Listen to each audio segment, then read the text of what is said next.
Systematic planning and ecosystem-based management as strategies to reconcile mangrove conservation with resource use.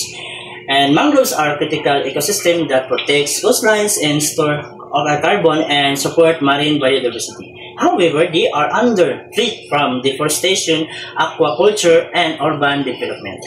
The challenge lies in balancing mangroves conservation with the resource needs of local communities. My research focuses on using systematic planning and ecosystem-based management as strategies to achieve this balance. And research aim and objective is to develop an integrated framework that combines spatial planning and ecosystem-based management and conserve mangroves while allowing for sustainable resource use. And also the key findings, we have also the systematic planning through spatial mapping.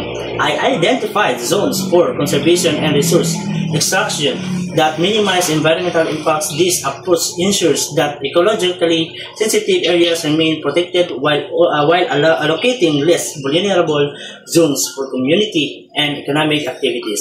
Ecosystem-based management. And also my research is emphasized in managing mangroves as interconnected ecosystem and sustainable and practices such as a community, land and aquaculture and mangroves friendly tourism have proven effective in reducing habitat and degradation while providing livelihoods.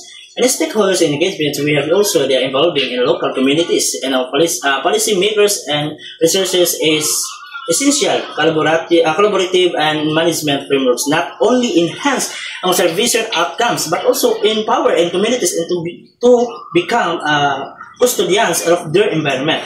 Case study success in also the Indonesia is implementing ecosystem-based management combined with zoning plans. It also has restored and degraded mangroves areas, increased species stocks, and also improve local livelihoods and demonstrating an effectiveness of this approach.